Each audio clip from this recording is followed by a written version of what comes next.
मंगलवार दिन भारत में इंडिगो संकट संपर्क में इंडिगो एयरलाइंस शीर्ष परिचालना सहित बेसामरिक विमान चलाचल मंत्रणालय रे एक बैठक अनुष्ठित होइथिला।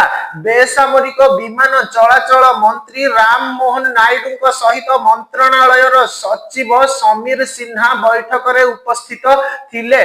मंत्रणालय IndiGo airlines CEO Peter Elbers को डकाई इंडिगो संकट विषय रे संपूर्ण सूचना पाइथिला। इंडिगोर आभ्यंतरीण समस्या जेपरि कि क्रू रोस्टर उड़ान कार्यसूची एवं खराब सूचना प्रदान आलोचना होइथिबा प्रमुख प्रसंग मध्यरे थिला। एहा व्यतीत यात्री माननकु हेउथिबा गुरुत्वपूर्ण असुविधार स्थिति उपरे मध्य आलोचना करा जाइथिला। बैठक समय रे इंडिगोर सीईओ पीटर एल्बर्स को बेसामरिक विमान चलाचल मंत्री राम मोहन नायडू सम्मुख रे हाथ जोड़िबार देखा जाइथिला। बैठक रे कंपनी पक्षरु कुहा जाइछि जे डिसेंबर सुधा हेबाकु थिबा विमान पई 100% रिफंड संपूर्ण होइछि। बाकी रिफंड एवं बैगेज डेलीवरी को त्वरान्वित करिबा पई कड़ा निर्देश जारी करा जाइथिला।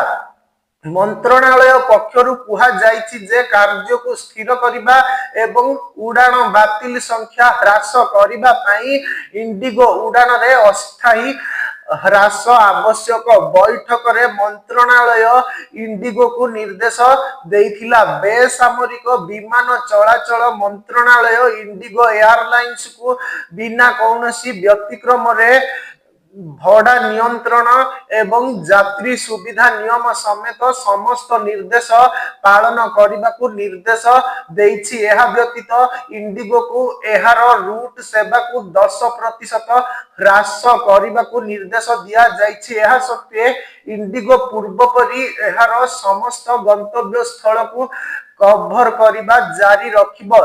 मंत्रणालय कहिछि जे सोमवार बेसामरिक विमान चलाचल मंत्री राम मोहन नायडू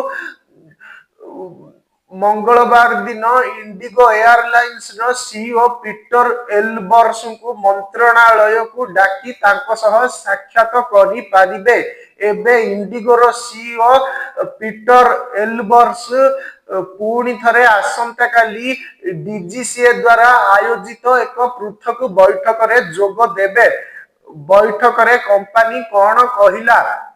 मंत्रणालय रे बेसामरिक विमान चलाचल मंत्री राम मोहन नायडू सह एक बैठक पूर्वरु इंडिगो मंगलवार घोषणा करिछि जे एक सप्ताह रु अधिक समय धरी चलीथिबा एक परिचालनागत संकट पर समस्त विमान गुड़िक एबे स्वाभाविक भाव रे चालुछि। एहार समय सीमा मध्य रे कार्य दक्षता स्वाभाविक होइछि एवं कंपनी बुधवार दिन प्राय 1900 विमान परिचालना करने को योजना करुछि।